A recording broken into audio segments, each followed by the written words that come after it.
The sound of gunfire cracking through the late afternoon air sent Willa Zimmerman's horse into a panic, and before she could tighten her grip on the reins, the mare had bolted off the trail and plunged headlong into the dense forest that bordered the mining road outside Murphy's, California.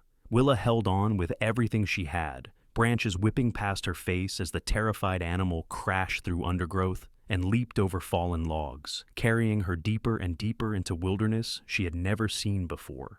When the horse finally stumbled on loose rocks and threw her from the saddle, Willa hit the ground hard enough to knock the wind from her lungs, and by the time she could breathe again and push herself upright on shaking arms, the mare was gone, disappeared into the towering pines with nothing but the fading sound of hoofbeats to mark her passage. Willa stood there in the growing shadows of the September forest, her traveling dress torn and dirty, her carefully pinned hair falling around her shoulders, and realized with mounting dread that she had absolutely no idea where she was or which direction would lead her back to the road. The year was 1872, and Willa had been traveling from Sacramento to meet her brother Thomas in Murphy's, where he worked as an assayer at one of the gold mines that still operated in the area, though the glory days of the rush had long since passed. She had been so careful, hiring a reputable stage company, keeping her valuables hidden, doing everything a 22-year-old woman traveling alone should do to stay safe in the rough country of the Sierra Nevada foothills. But the stage had been delayed by a broken wheel, and when it became clear they would not reach Murphy's before nightfall, Willa had made the decision to rent a horse from a livery in a small settlement and ride the last 10 miles herself, rather than spend another night in a flea-bitten roadhouse.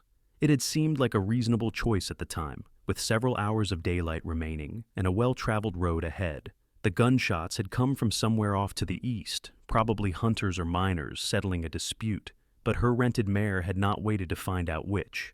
Now, Willa turned in a slow circle, searching for any landmark she recognized, but the forest looked the same in every direction.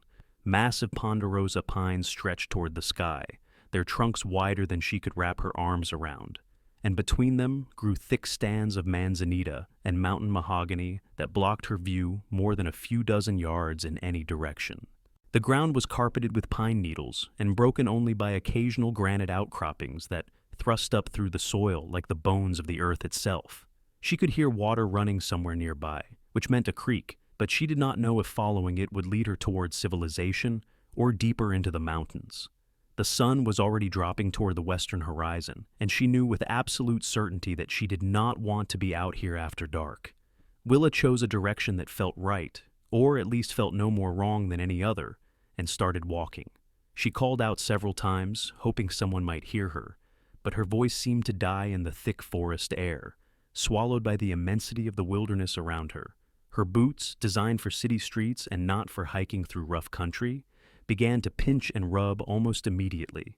She tried to keep the sun on her left, thinking that would lead her south toward where the road should be, but the forest was so dense that she kept losing sight of the sky, and she suspected she was wandering in circles more than making any real progress.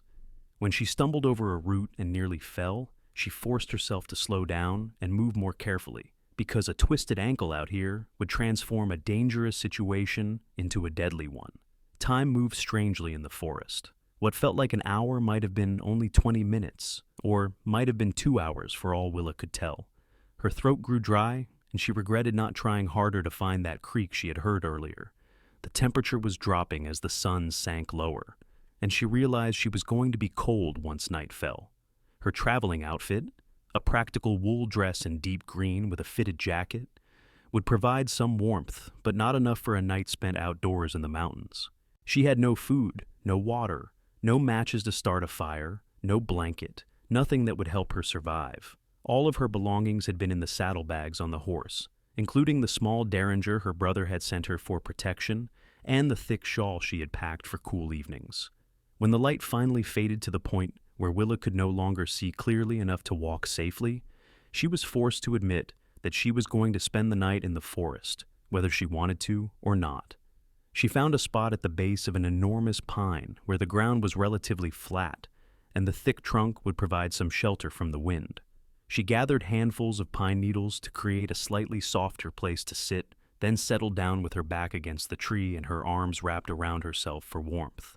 The forest grew loud as darkness fell, full of sounds she could not identify. Things rustled in the undergrowth. An owl hooted somewhere above her head. In the distance, something howled, and Willa was very much afraid it was a wolf, or perhaps a coyote.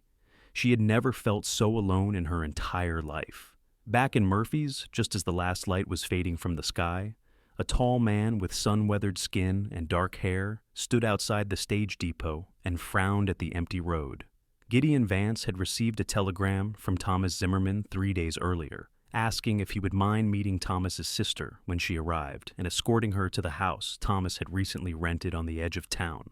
Gideon had agreed readily enough, partly because Thomas was a good man who had helped him with legal papers when Gideon had filed a claim on a small piece of land north of town, and partly because any excuse to spend time away from his own small cabin was welcome these days. Gideon was 26 years old, and he made his living breaking horses for the ranches and mines in the area, along with occasional work as a guide for hunting parties or surveying teams that needed someone who knew the mountain country. He was good at his work, and he was known as a man who kept his word, but he was also known as someone who kept mostly to himself since returning from the war 7 years earlier. The stage agent, a nervous man named Fletcher, who always smelled faintly of tobacco, came out to join Gideon on the wooden sidewalk. "No sign of them yet," Fletcher said, which was obvious enough that Gideon did not bother responding. Could be they had trouble on the road, wheel breaks, lame horse, any number of things. "When did the last stage come through?" Gideon asked. 3 days back, right on schedule." Fletcher pulled out his pocket watch and consulted it as though the time would somehow explain the delay. "Could send a rider out at first light if they do not show by then." Gideon shook his head. "I will ride out now and see if I can find them. If Miss Zimmerman is stranded somewhere on the road, she should not have to spend the night out there if it can be helped." Fletcher looked doubtful. "Getting dark already. You will not be able to see much. Moon is near full tonight. I will manage." Gideon was already turning toward the livery where he had left his horse, a sturdy buckskin gelding he had raised from a colt and trained himself. The horse, whose name was Jack, was one of the few creatures in the world that Gideon trusted completely. He rode out of Murphy's as the stars were beginning to appear overhead, following the main road west toward the larger settlements. The night was clear and cold, typical for September in the foothills, and the moon rose fat and silver over the mountains to the east, providing enough light to see the road clearly. Gideon let Jack set an easy pace, fast enough to cover ground, but not so fast that they would miss anything in the darkness. His eyes scanned the sides of the road constantly, looking for any sign of trouble, and he listened to the night sounds around him with the attention of a man who had spent years learning to read the wilderness. He found the broken-down stage about 8 miles out of town, pulled to the side of the road, with one wheel removed and leaning at an awkward angle. The driver and his assistant were sitting beside a small fire, and they both jumped up and reached for weapons when they heard Jack's hoofbeats approaching, relaxing only when Gideon called out a greeting while he was still well back from their camp. "Evening," the driver said, a grizzled man named Carson, who Gideon knew by sight. "You were out late. Looking for a passenger who should have come in on your stage," Gideon said, swinging down from the saddle. "Young woman named Zimmerman." Carson's face grew troubled. "She was with us, but she got tired of waiting and rented a horse from old Peterson's place back at the crossing. Said she would ride on into Murphy's herself. That was maybe 4 hours ago, just before sundown." Gideon felt a cold knot form in his stomach. "She was riding alone?" "Said she was an experienced rider. We told her it was not the best idea, but she was determined, and we could not exactly stop her." Carson looked uncomfortable, as well he should. "You think something happened?" "She never made it to Murphy's." Gideon was already back in the saddle. "Which way did she go?" "Straight up the road, same as you just came. Should have been an easy ride." Carson paused. "There was some shooting a while after she left, off to the east. Hunters most likely, but it spooked some of the stock around here." Gideon nodded grimly and turned Jack back the way he had come, his mind racing. A woman alone on a spooked horse could end up anywhere, especially if she did not know the country. If she had been thrown, she could be lying injured somewhere in the darkness. If the horse had bolted off the road, she could be lost in the forest. He had seen men with years of experience get turned around in these woods, and a woman from the city would have almost no chance of finding her way out on her own. He rode slowly back toward Murphy's, searching both sides of the road with increasing urgency. When he found the place where the tracks left the road, gouged deep in the soft earth at the forest edge, his jaw tightened. He could see where the horse had crashed through the underbrush, breaking branches and tearing up the ground, and he could follow the trail for a short distance before it disappeared into the thick forest. There was no way to track in the darkness, not through terrain like this, but Gideon knew he had to try. He called out, his voice carrying through the night. "Miss Zimmerman, can you hear me?" He waited, listening intently, but heard nothing except the wind in the pines and the distant cry of a night bird. He called again and again, moving slowly into the forest along the path the horse had taken. But the trail became impossible to follow in the darkness, and he was forced to admit that he could easily pass within 20 feet of her and never know it. Gideon made his way back to the road and then rode into Murphy's, going straight to Thomas Zimmerman's house. Thomas answered the door with a hopeful expression that faded immediately when he saw Gideon's face. "She is not with me," Gideon said without preamble. "Her horse bolted off the road into the forest west of town. I found where it happened, but I cannot track in the dark. I will go back at first light with supplies and search until I find her." Thomas went pale. "She could be hurt. She could be anywhere." "I know." Gideon's voice was steady, though he felt anything but calm. "Gather anyone you trust who knows how to handle themselves in the woods. We will need searchers to cover ground quickly once the sun is up, and someone should ride to the other towns and alert them in case she managed to find her way to a different road." Thomas nodded, already reaching for his coat. "I will round up men tonight so we can leave at dawn. You are certain you can find where the horse went into the forest?" "I am certain." Gideon turned to leave, then paused. "Your sister? Is she capable? Does she keep her head in difficult situations?" Thomas managed a weak smile. "Willa is one of the most determined people I know. If anyone can survive a night in those woods, it would be her. But she does not know the country, and she will be frightened." Gideon nodded and left to prepare for the search. He went back to his cabin and gathered supplies, working by lamplight to assemble everything he might need: rope, blankets, food, water, medical supplies for treating injuries, matches and kindling in a waterproof pouch, his rifle and extra ammunition, a compass, and a whistle for signaling. He tried to think of everything, tried to plan for every possibility, but the truth was that there were 1,000 things that could have happened to Willa Zimmerman in those woods, and most of them were not good.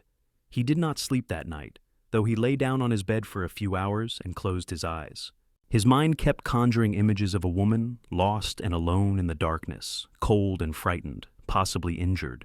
He had searched for lost people before, and he knew that every hour that passed reduced the chances of finding them alive.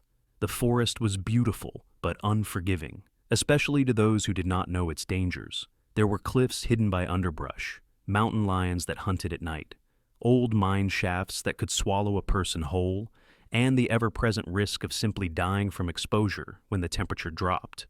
When the first gray light of dawn began to show in the eastern sky, Gideon was already up and moving.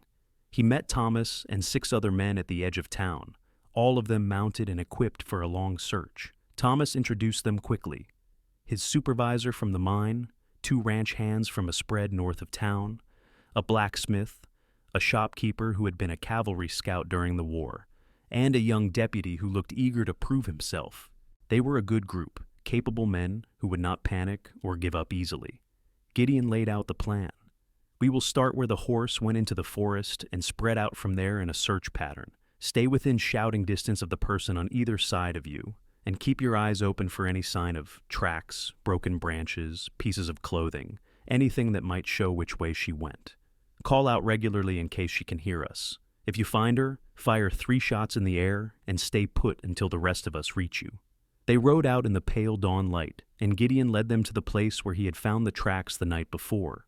In the daylight, the trail was clearer, and he could see the path of destruction the panicked horse had carved through the forest. They followed it on foot, leading their horses, and Gideon's trained eyes picked out details the others would have missed. The horse had been running flat out, terrified, and beyond control. Here it had leaped over a log, and here it had swerved around a boulder, and here the trail became confused, overlapping itself as though the animal had spun in circles. "This is where she came off," Gideon said, kneeling beside a disturbed patch of ground where the pine needles had been scraped away and the dirt showed the impact of a body.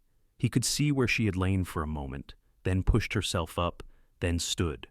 She was moving under her own power. That is a good sign. Which way did she go? Thomas asked, his voice tight with worry. Gideon studied the ground, following the faint impressions of small boot prints. North, he said finally. She was heading north. He straightened and looked at the assembled men. That is the wrong direction. The road is south from here. She was turned around, probably could not see the sun through the trees. They spread out and began the search in earnest, moving through the forest in a loose line, with Gideon at the center following the tracks. It was slow, painstaking work, made harder by the fact that Willa had clearly wandered in an erratic path, doubling back on herself several times, making false starts and then changing direction. Gideon called out regularly, his voice echoing through the trees. Miss Zimmerman, Willa Zimmerman, can you hear me? The morning wore on with no response. They found a place where she had stopped and rested, sitting against a tree, and later a spot where she had bent to examine something on the ground, perhaps trying to determine which way to go. The tracks showed she was moving more slowly as time passed, and Gideon suspected exhaustion and thirst were taking their toll. He pushed the search faster, driven by a growing sense of urgency. Meanwhile, deep in the forest, Willa had spent the worst night of her life. The darkness had been absolute, the cold had seeped into her bones, and every sound had convinced her that something was creeping closer through the underbrush. She had dozed fitfully, jerking awake every few minutes with her heart pounding, never sure if minutes or hours had passed. When the first light of dawn finally began to filter through the canopy above, she had nearly wept with relief. But daylight brought new problems. Willa was desperately thirsty, her throat so dry it hurt to swallow. And she was also desperately tired, her body aching from the fall and from spending the night on the hard ground. Her feet were blistered inside her boots, and she had scratches on her hands and face from pushing through branches. She knew she needed to find water, and she needed to find help, but she still had no idea which direction to go. She forced herself to stand, using the tree trunk for support until her stiff muscles loosened enough to walk. The morning air was cold, and she could see her breath forming small clouds in front of her face. She listened carefully, trying to hear the sound of running water, or, better yet, the sound of human voices or activity. But the forest was quiet except for birds calling to each other in the high branches. Willa started walking again, choosing her direction at random because she had no better option. She was so focused on watching where she placed her feet that she almost walked into a small creek that appeared suddenly between two boulders. The sight of water made her forget everything else, and she dropped to her knees at the edge and drank deeply, cupping the cold water in her hands and bringing it to her mouth again and again until her thirst was finally quenched. The water tasted of minerals and stone, clean and sharp, and it was the most wonderful thing she had ever experienced. She sat back on her heels, feeling slightly better now that she was no longer desperately thirsty, and tried to think clearly. The creek was flowing, which meant it was going somewhere, and creeks generally flowed downhill toward larger bodies of water. If she followed it downstream, she might eventually find a river or a lake, and people often built settlements near water. It was not much of a plan, but it was better than wandering aimlessly. Willa began following the creek downstream, staying close to the water, even when it meant scrambling over rocks or pushing through thick brush. It was hard going, and she had to stop frequently to rest, but she felt better having a purpose and a direction. The sun climbed higher, and the forest grew warmer, though it was still cool in the deep shade. She thought about her brother and wondered if he knew yet that she was missing. She thought about the comfortable hotel room she had imagined sleeping in last night, with a real bed and hot food and safety. She thought about how stupid she had been to rent that horse and ride off alone, and she promised herself that if she survived this, she would never be so reckless again. It was mid-morning when she heard it, a voice calling her name, faint and distant, but unmistakable. Willa stopped dead in her tracks, hardly daring to breathe, wondering if exhaustion and fear were making her imagine things. Then it came again, louder this time, a man's voice echoing through the forest. "Willa Zimmerman, can you hear me?" "Here!" Willa screamed, her voice cracking. "I am here! Help me!" She shouted until her throat was raw, and she waved her arms even though no one could possibly see her through the thick trees. "Please, I am here!" Gideon heard the response to his call and felt a surge of relief so intense it was almost painful. "Keep calling," he shouted back. "I am coming to you. Keep making noise so I can find you." He moved through the forest as quickly as he dared, following the sound of her voice, and the other searchers converged on the same point, drawn by her cries and his shouts. The forest seemed to fight him, branches catching at his clothes and rocks turning under his feet. But he pushed through with single-minded determination. When he finally broke through a thick stand of manzanita and saw her, standing beside a small creek with her hair tangled around her shoulders and her dress torn and dirty, he felt something shift in his chest that had nothing to do with exertion. Willa saw the tall man emerge from the forest and felt her knees go weak with relief. He was dressed like a cowboy in worn denim trousers and a dark shirt with a leather vest, with a wide-brimmed hat that shadowed his face and a rifle slung over his shoulder. He moved with the easy confidence of someone who belonged in this wild place, and when he pushed the hat back and she could see his face properly, she registered brown eyes that were currently fixed on her with intense concern and a strong jaw darkened with stubble. "Miss Zimmerman?" he asked, already crossing the distance between them. "Are you hurt?" "No," Willa managed, then reconsidered. "I do not think so. Some scratches. I fell from the horse, but I do not think anything is broken." "Can I check? I need to make sure you are not injured before we try to move you." Gideon's voice was calm and gentle, the kind of voice someone might use with a spooked animal, and Willa realized she must look as wild and frightened as she felt. She nodded, and he stepped closer, his hands moving with careful competence as he checked her for injuries. He looked at her pupils to check for a concussion, felt along her arms and ribs for broken bones, and examined the scratches on her hands and face. His touch was professional, but also surprisingly tender, and Willa found herself studying his face while he worked. He had the weathered look of someone who spent most of his time outdoors, with fine lines at the corners of his eyes and sun-darkened skin, but he was probably not much older than she was, perhaps in his mid-20s. "You are going to be sore for a few days, but I think you are right that nothing is broken," he said finally, stepping back. "You were very lucky." "I do not feel lucky," Willa said, and to her horror, her voice broke, and tears began streaming down her face. She had been so focused on survival that she had not allowed herself to feel the full weight of her fear. But now that she was safe, the emotion came flooding out in a rush she could not control. Gideon did not say anything, just pulled a clean bandana from his pocket and handed it to her, then stood there quietly while she cried. When the worst of it passed and she was able to breathe normally again, he offered her his canteen. "Small sips," he instructed. "Your stomach might be upset after a night without food or water." Willa drank gratefully, and the water, though it had a slight metallic taste from the canteen, was wonderful. Other men were arriving now, crashing through the forest toward them, and one of them called her name with desperate relief.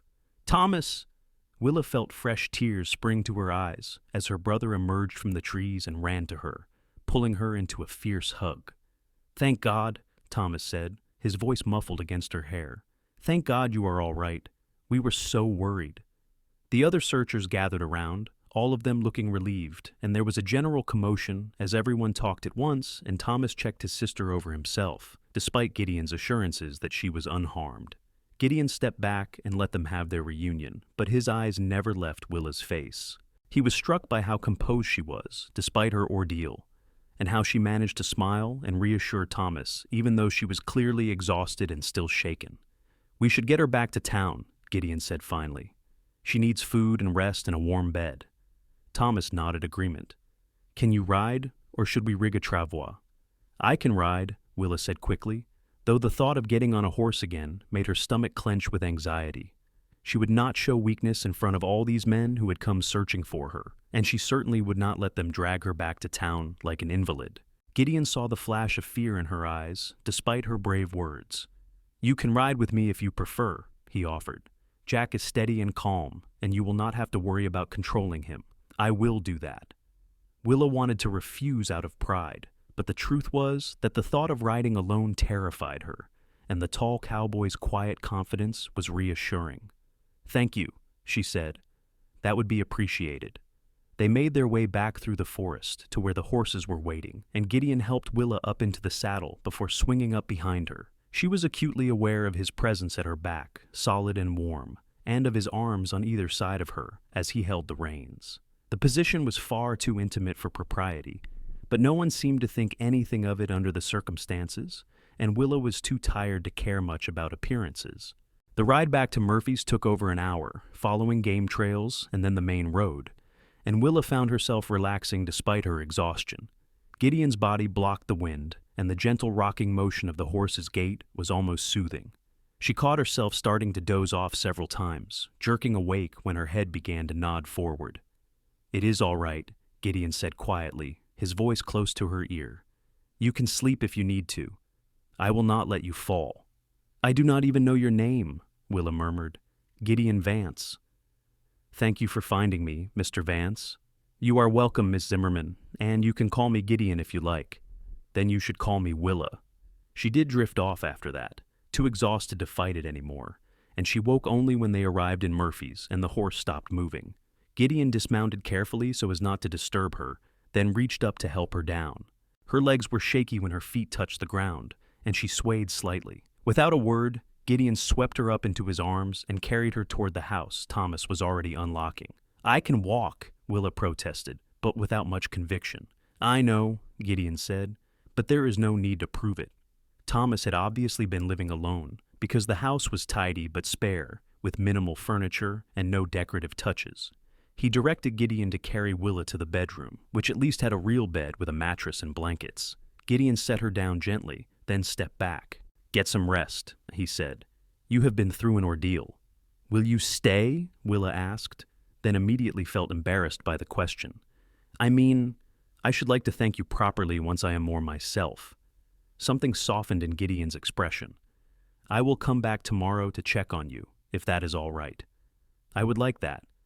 After Gideon left, Thomas helped Willa out of her ruined dress and into a clean nightgown he produced from somewhere, then brought her water and bread and cold chicken. She ate ravenously, surprised by how hungry she was, and then fell asleep almost before she finished the meal.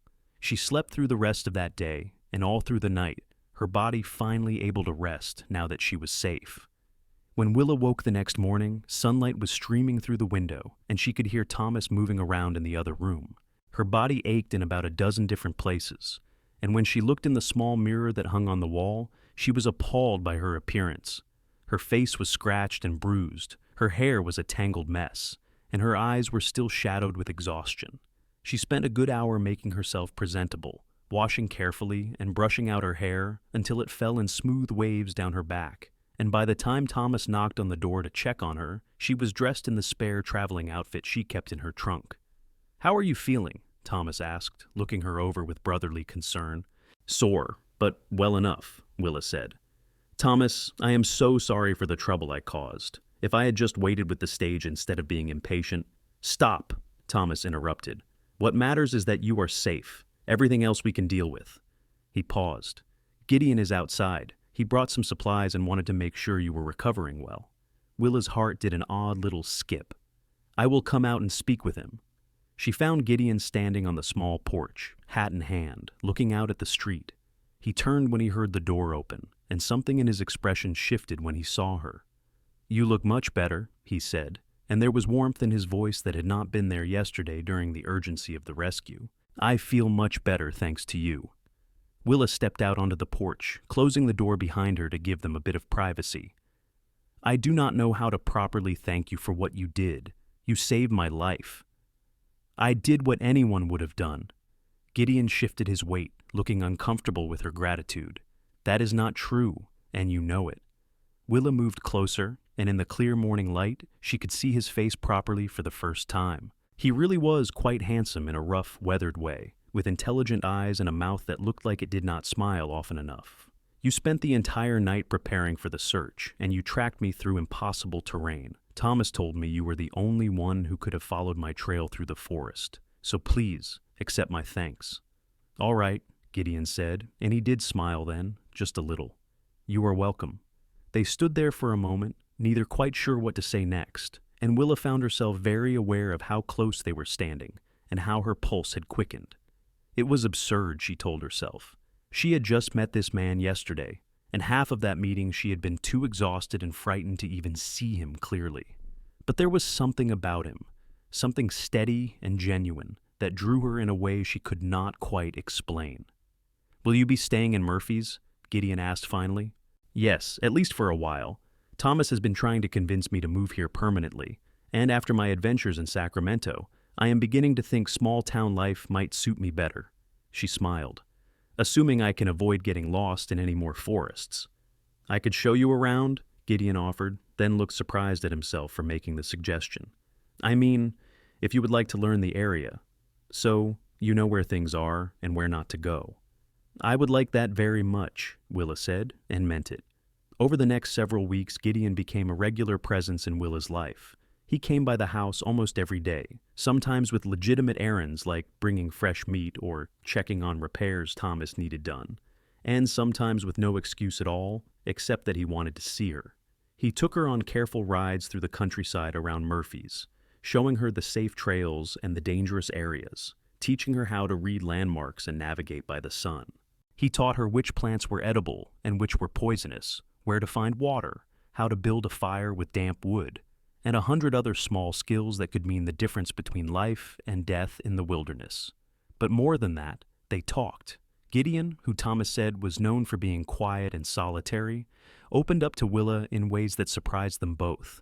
He told her about growing up on a small ranch in Texas, about learning to ride before he could walk, about the war that had taken him away when he was barely 19 and sent him home 3 years later with scars both visible and hidden. He told her about the nightmares that still woke him sometimes, about the friends he had lost, about the long road back to feeling like himself again.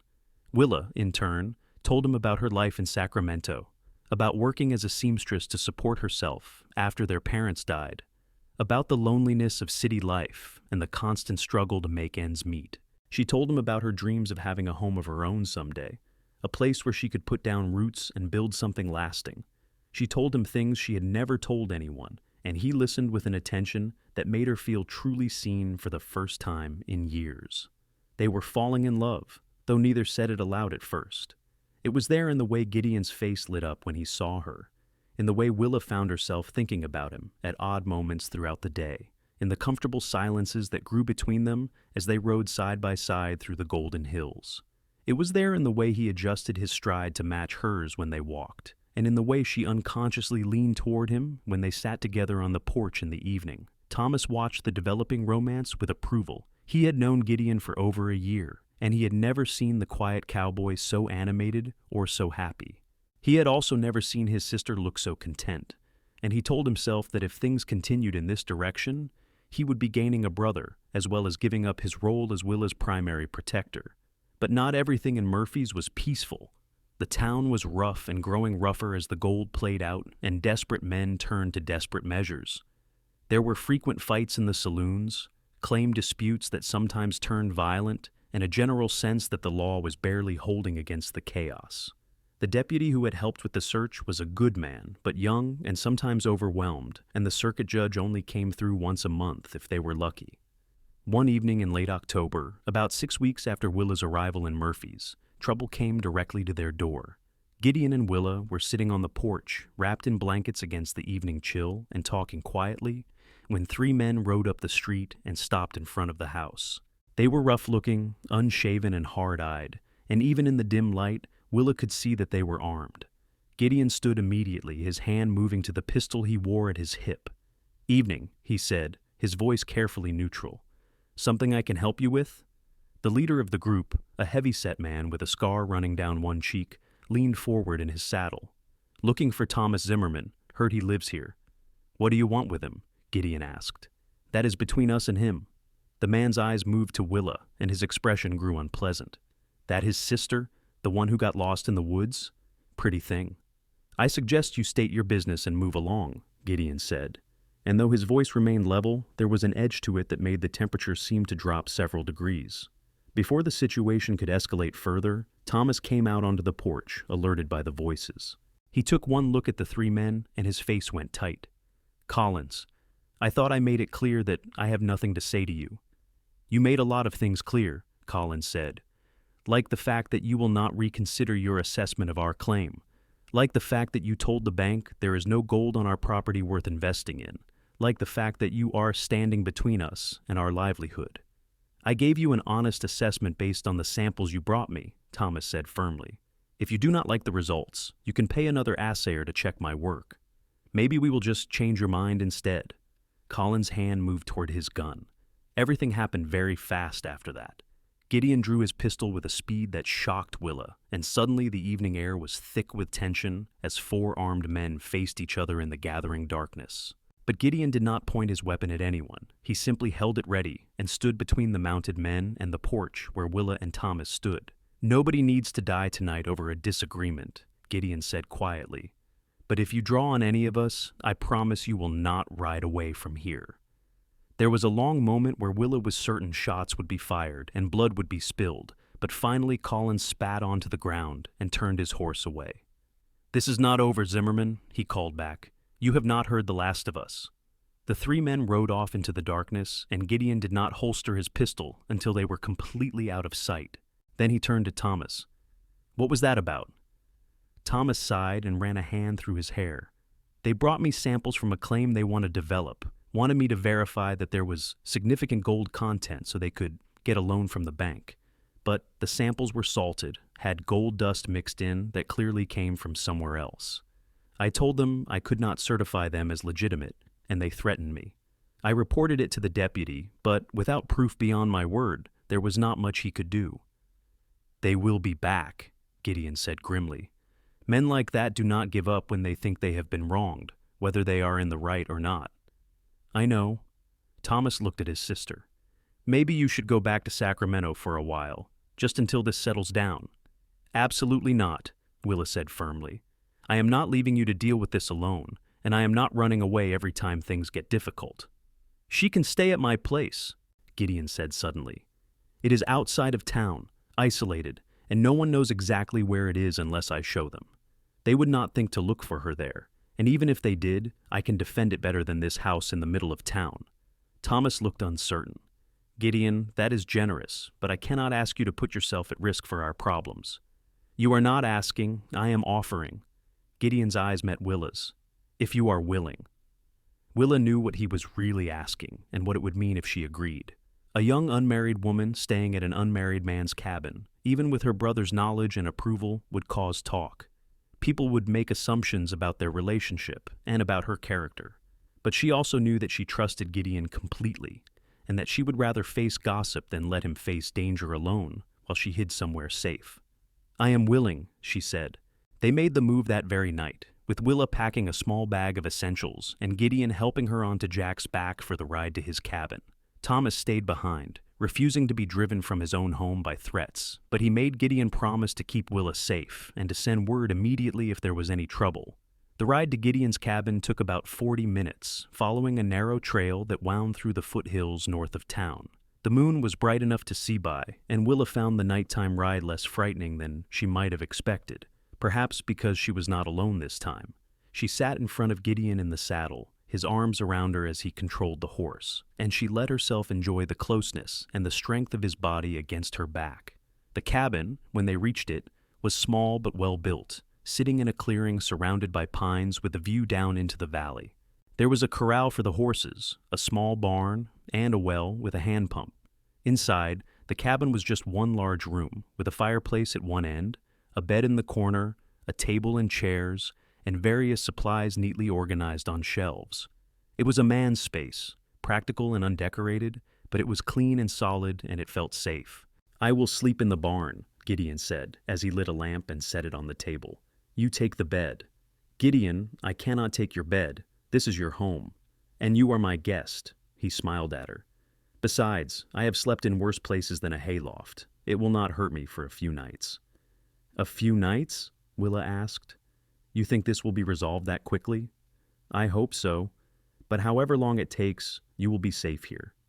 He moved around the cabin, checking the window shutters and making sure the door could be barred from inside. "There is food in the stores and water from the well. If I have to go into town for any reason, I will make sure you have a weapon and know how to use it." "I know how to shoot," Willa said. "My father taught me when I was young. I am not an expert, but I can hit what I aim at if it is not too far away." "Good." Gideon looked relieved. "That is good." They stood there awkwardly for a moment, the intimacy of the situation suddenly very apparent. Willa was acutely aware that they were alone, miles from town, with no chaperone and no one to observe propriety. She was also aware that she did not care nearly as much about that as she probably should. Gideon, she said softly, stepping closer to him. Thank you. Again. You keep saving me. I think you could save yourself if you needed to, Gideon said. You are stronger than you realize. I do not feel strong. You survived a night alone in the wilderness with no supplies and no experience. You did not panic, and you did not give up. That is strength. His hand came up and brushed a strand of hair back from her face, and the touch sent warmth spreading through her. You are remarkable, Willa Zimmerman. Only because I met a remarkable man who was willing to search all night to find me, Willa said, and then, before she could lose her nerve, she rose up on her toes and kissed him. For a moment, Gideon went very still, as though he could not quite believe what was happening. Then his arms came around her, and he was kissing her back with a passion that took her breath away. His mouth was warm and sure against hers, and Willa felt herself melting into his embrace, her hands coming up to clutch at his shoulders as the world seemed to spin around them. When they finally broke apart, both breathing hard, Gideon rested his forehead against hers. I have wanted to do that since the first moment I saw you standing by that creek, he admitted. Then why did you wait so long? Willa asked, only half teasing. Because you deserve to be courted properly. Because I wanted to do things right. He pulled back just enough to look into her eyes. Because I was afraid that if I kissed you, I would never want to stop. I do not want you to stop, Willa whispered. They kissed again, slower this time, learning the taste and feel of each other, and when they finally separated, it took all of Gideon's willpower to step back and put distance between them. You should get some rest, he said, his voice rougher than usual. It has been a long day. Willa wanted to protest, wanted to pull him back and never let go, but she could see the restraint in his eyes and the tension in his body, and she understood that he was trying to be honorable, even though it was costing him. She nodded and watched as he collected some blankets and his rifle and headed for the door. Gideon, she called after him. He turned back. I love you, she said, the words simple and true. His face transformed, all the careful guardedness falling away to reveal pure joy. I love you too, he said. I have from the beginning, I think. Then he was gone, closing the door behind him, and Willa was alone in the cabin with her heart racing and her mind whirling with happiness and possibility. She got ready for bed in a daze, washing in the cold water from the basin and changing into her nightgown, and when she lay down in Gideon's bed, she could smell his scent on the pillow and feel the warmth of the blankets he had slept under. She fell asleep smiling, her dreams full of strong arms and gentle kisses, and a future that suddenly seemed bright with promise. The next few days fell into a comfortable rhythm. Gideon rode into town each morning to check on Thomas and see if there had been any developments with Collins and his friends, while Willa stayed at the cabin and made herself useful. She cleaned and organized, cooked meals from the supplies Gideon kept on hand, and even started making some small improvements to make the space more home-like. She found some fabric in town on one of Gideon's trips and sewed curtains for the windows, and she picked wildflowers to put in a jar on the table. Every evening, Gideon came back to the cabin and they would have dinner together, talking about everything and nothing, learning more about each other with every conversation. And every night, when it was time to sleep, Gideon would kiss her goodnight with barely restrained passion, and then force himself to walk out to the barn, leaving Willa frustrated and wanting but also deeply touched by his determination to protect her reputation and treat her with respect. On the fourth day, Thomas sent word that Collins and his men had left town, apparently heading north to try their luck in one of the mining camps near Nevada City. The threat seemed to have passed, at least for now, and it was safe for Willa to return to Thomas's house if she wanted. Gideon delivered the news that evening, and Willa saw something like disappointment flicker across his face, even as he tried to smile about the positive development. So, I suppose you will want to go back to town, he said, not quite meeting her eyes. Do you want me to go? Willa asked quietly. No. The word came out harsh and immediate. No, I do not want you to go. I want you to stay here forever. I want to wake up every morning knowing you are nearby, and I want to fall asleep every night hearing you breathe on the other side of that wall. I want to build a bigger cabin with a separate bedroom so you can stay properly. And I want to marry you and make this official. And I want to spend the rest of my life making you happy. He stopped abruptly, looking shocked at his own outburst. Willa felt tears spring to her eyes, but they were happy tears. "Then ask me," she said. "What?" "Ask me properly. Ask me to marry you." Gideon crossed the space between them in 2 long strides and took her hands in his. "Willa Zimmerman, would you do me the honor of becoming my wife? I do not have much to offer except this cabin and my heart, but both are yours for as long as you want them." "Yes?" Willa said, laughing and crying at the same time. "Yes, of course, yes." He swept her up into his arms and spun her around, both of them laughing now, and when he set her down, he kissed her with all the pent-up longing of the past several days. They stood there in the middle of the cabin, wrapped in each other's arms, and Willa felt a peace settle over her that she had never experienced before. This was home, she realized. Not the building, but this man, this feeling of being loved and cherished and chosen. They were married 3 weeks later in a simple ceremony in Murphy's, with Thomas standing as witness and most of the town turning out to watch. Willa wore a dress she had sewn herself from cream-colored silk that Thomas had ordered from San Francisco as a wedding gift, and Gideon wore a new suit that made him look unfamiliar and uncomfortable until he could shed the jacket and loosen his tie after the ceremony. The celebration lasted well into the evening, with music and dancing and more food than seemed possible, and when it was finally over and they rode back to the cabin together, Willa felt giddy with happiness and anticipation. Gideon had spent the past weeks building an addition to the cabin, adding a second room that would serve as a proper bedroom. It was simple but well crafted, with a real bed frame he had made himself and a colorful quilt that one of the women in town had given them as a wedding gift. There were pegs on the wall for hanging clothes, a washstand with a pitcher and basin, and a window that looked out toward the mountains. Their wedding night was tender and awkward and wonderful, full of whispered words and gentle touches as they learned each other in this new way. Gideon was patient and careful, making sure Willa felt safe and loved, and when they finally came together, it felt like the most natural thing in the world, like 2 pieces of a puzzle clicking into place. Afterward, they lay tangled together in the bed, skin against skin, and talked quietly until sleep claimed them both. The first year of their marriage was not without challenges. Money was tight, especially during the winter months when work was scarce and supplies were expensive. There were days when Gideon came home exhausted and discouraged, wondering if he would ever be able to provide the kind of life Willa deserved. There were times when Willa felt isolated and lonely, missing the company of other women and the conveniences of town life. They had their first real fight in February over something trivial that escalated because they were both tired and stressed, and Willa ended up crying while Gideon stormed out to the barn to cool off, but they learned to navigate the difficult moments together. Gideon learned to talk about his worries instead of keeping them bottled up inside, and Willa learned that her husband needed space sometimes to process his emotions. They learned to apologize when they were wrong and to forgive when they were hurt. They learned that marriage was work, but it was work worth doing, and that love was not just a feeling, but a choice they made every single day. Willa threw herself into making the cabin into a real home. She planted a vegetable garden in the spring, learning through trial and error what would grow in the mountain soil. She befriended the wives of some of the ranchers nearby, women who taught her how to preserve food for winter, and how to make soap and candles and all the other essential skills of frontier life. She started taking in sewing work, using her skills to earn extra money and to feel like she was contributing to their household.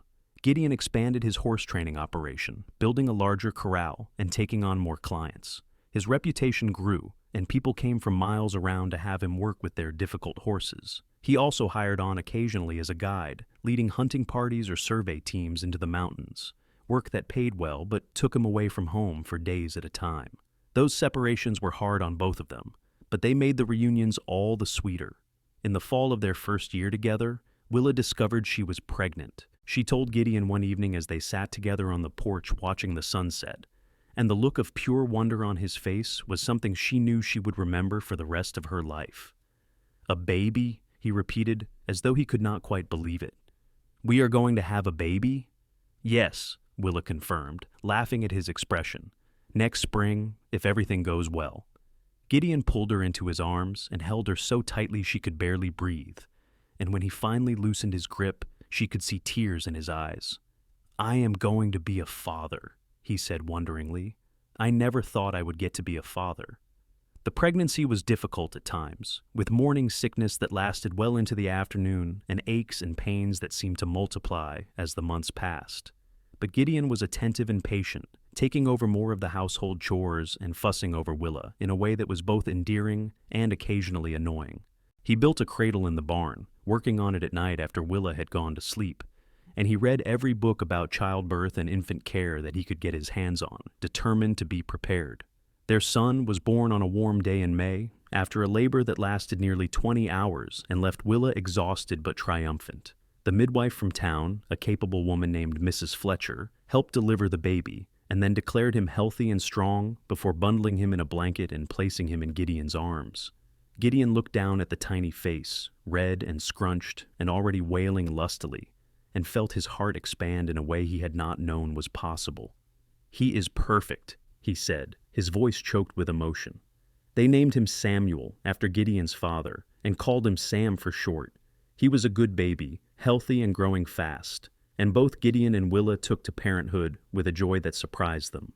Gideon would spend hours just holding his son, talking to him in a soft voice about everything and nothing, while Willa would watch them together and feel her heart swell with love for both of them. As Sam grew, their little family settled into a comfortable rhythm. Gideon taught his son to ride as soon as the boy could sit upright, putting him on a gentle old mare and leading her around the corral while Sam shrieked with delight. Willa taught him letters and numbers, determined that her son would be educated even if the nearest school was miles away. Thomas was a frequent visitor, clearly smitten with his nephew, and he would bring gifts and spend hours playing with the child. 2 years after Sam was born, Willa became pregnant again, and this time they were blessed with a daughter they named Grace. She was smaller than Sam had been, with delicate features and her mother's eyes, and Gideon was instantly wrapped around her tiny finger.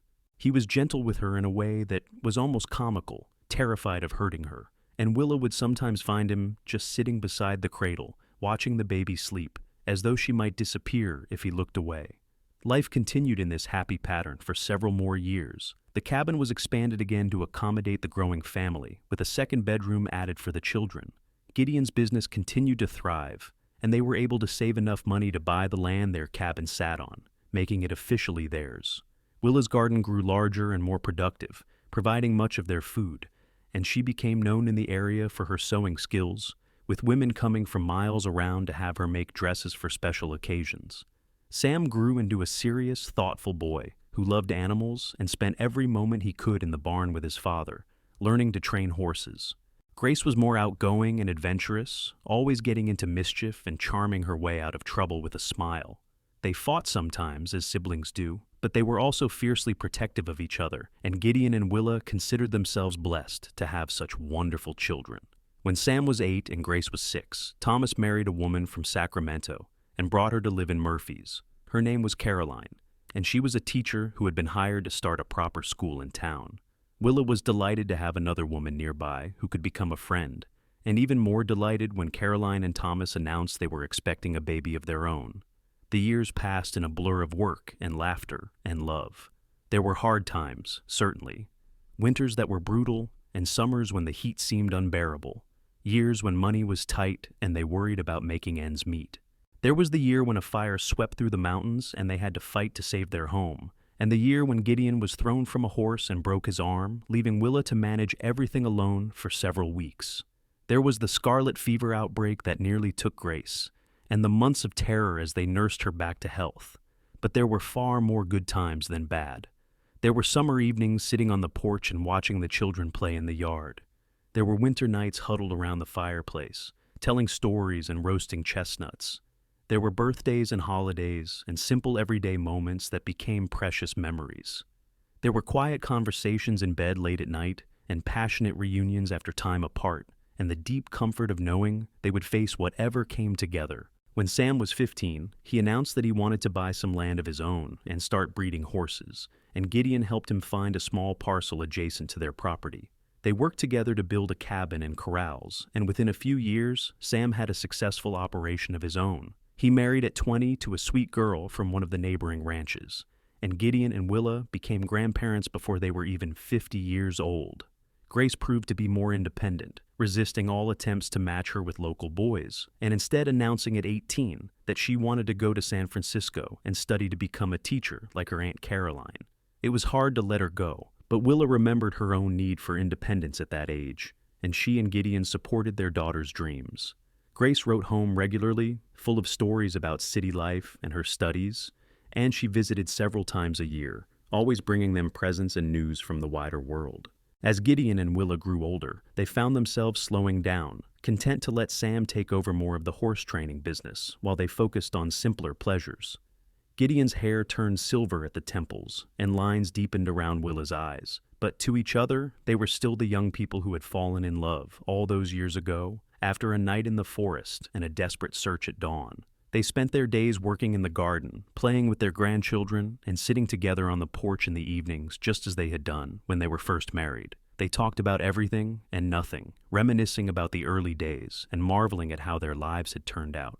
Sometimes they would ride out together to the place where Gideon had found Willa beside that creek so many years ago, and they would sit there quietly, remembering the fear and the relief and the first stirrings of love that had changed both their lives forever. On their 30th wedding anniversary, their children threw them a party in town with half of Murphy's in attendance. There were speeches and toasts, and people stood up one after another to talk about how Gideon and Willa had touched their lives, how they had helped neighbors in need, how they had built something strong and lasting in a place that could be harsh and unforgiving.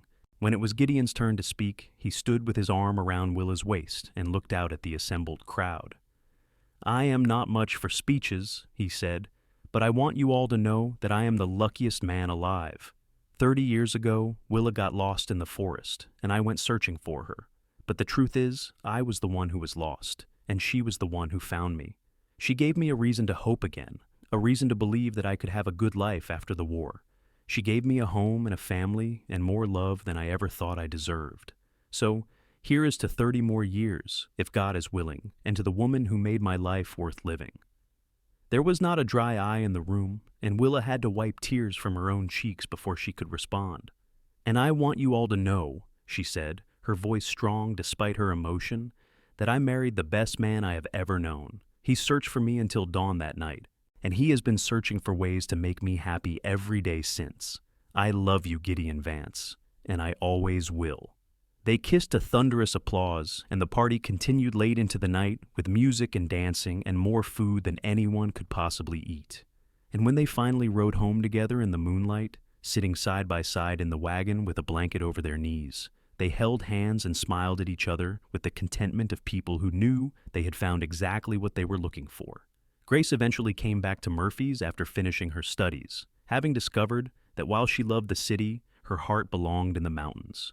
She taught at the school her Aunt Caroline had started and married a young lawyer who had set up practice in town. Thomas and Caroline's children grew up alongside Gideon and Willa's grandchildren, and the two families remained close, celebrating holidays together and supporting each other through good times and bad. As the years advanced and Gideon and Willa moved well into their 60s, they found themselves slowing down even more. Gideon's joints ached on cold mornings, and Willa's eyesight was not what it used to be, making her detailed sewing work more difficult. But they adapted, finding new ways to be useful and new pleasures in a quieter pace of life. Gideon spent hours teaching his grandchildren about horses and the wilderness, passing on the knowledge he had accumulated over a lifetime. Willa organized quilting circles and became the unofficial matriarch of the community, the person everyone came to for advice and comfort. They celebrated their 40th anniversary surrounded by children and grandchildren and even a few great-grandchildren, an enormous family that had grown from that single moment when a frightened young woman stood beside a creek and heard a man calling her name through the forest. The party was smaller this time, held at their home rather than in town, but it was no less joyful for that. Sam stood up and thanked his parents for showing him what a good marriage looked like, and Grace read a poem she had written about love and family and the ties that bind us together. And later that evening, when everyone had gone home and the house was quiet again, Gideon and Willa sat together on their porch one more time, wrapped in blankets against the autumn chill. They did not need to talk much anymore. 40 years of marriage meant they could communicate with a look or a touch, understanding each other in ways that went beyond words. "Do you ever regret it?" Gideon asked suddenly. "Getting lost that day?" Willa smiled and leaned her head against his shoulder. "Never," she said, "because it brought me to you, because it gave me this life, this family, this love. I would get lost 1,000 times over if it meant finding you at the end. I would search for you 1,000 times, Gideon replied, pressing a kiss to the top of her head. Until dawn and beyond. Always. They sat there together as the stars came out overhead, two people who had been given an unexpected gift and had cherished it every single day since. The forest where Willa had spent that terrifying night was still there, dark and deep beyond the edge of their property, but it held no fear for her anymore.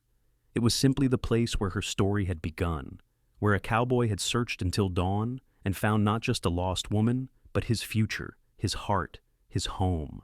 And in the warmth of that knowledge, with Gideon's arm around her and their whole lives spread out behind them like a beautiful tapestry, Willa Vance closed her eyes and smiled, content in the certainty that she was exactly where she was meant to be, with exactly who she was meant to be with, for as long as their days would last. The seasons continued to turn, bringing them through another winter and into what would be their 41st spring together.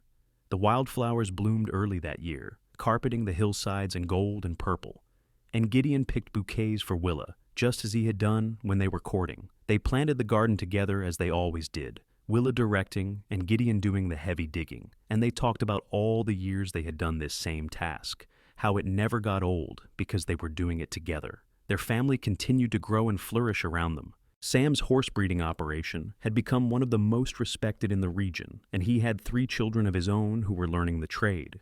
Grace and her husband had 2 daughters who were as bright and independent as their mother, and they kept the whole family entertained with their antics. Thomas and Caroline had weathered the loss of their eldest son to pneumonia several years earlier, a tragedy that had brought the whole family even closer together, and they found comfort in their remaining children and grandchildren. As summer approached, Gideon and Willa made plans to visit the spot where he had found her all those years ago, something they did every year on the anniversary of that day.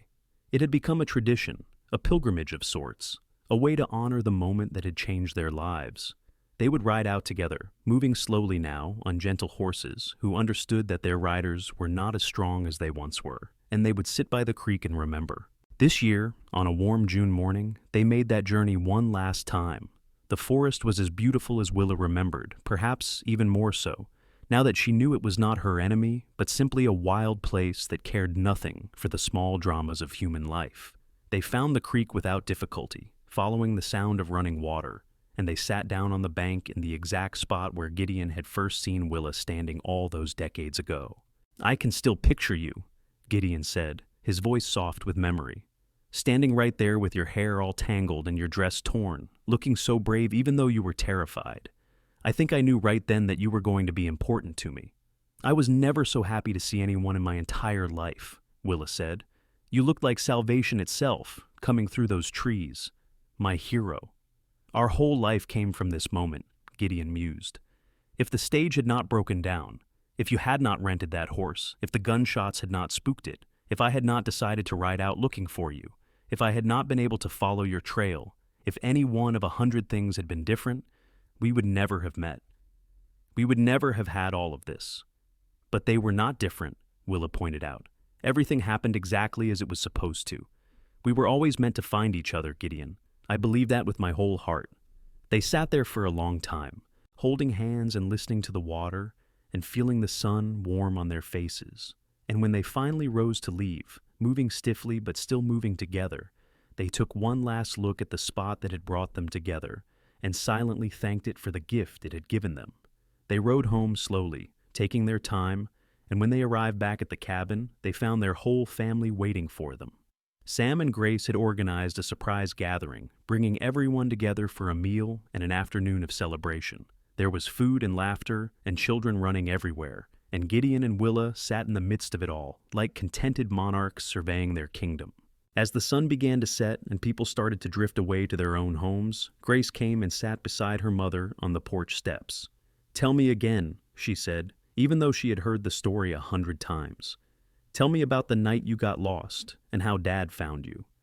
So Willa told it again, the familiar story made new by the telling, and Grace listened with shining eyes, even though she knew every word by heart. And when the story was done and Grace had hugged them both and gone to join her own family, Gideon and Willa sat together in the gathering darkness and felt the deep satisfaction of a life well lived. "No regrets?" Gideon asked, as he had asked so many times before.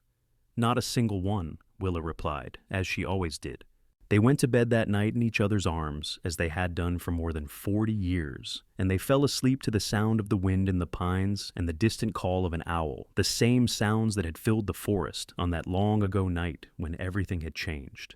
And though neither of them could know it, they would have many more years together still, years filled with the same love and companionship that had sustained them through all the seasons of their life. But for now, in this moment, they were simply content to be together, two people who had been lost and found again in each other, over and over, in a love story that had begun with a night in the forest and a cowboy who searched until dawn, and that would continue until the very end of their days, a story that would be told and retold by their children and grandchildren as an example of what love could be when it was given freely and tended carefully and cherished above all else. The years that followed brought more joy and more sorrow, as years inevitably do. There were weddings and births, celebrations and losses, triumphs and challenges. But through it all, Gideon and Willa faced everything together, their love a constant anchor in a changing world. They watched Murphy's grow from a rough mining town into a proper community with schools and churches and businesses. They watched their grandchildren grow up and start families of their own. They watched the world change around them, with new inventions and new ideas, but their love remained the same, as strong and true as it had been from the very beginning.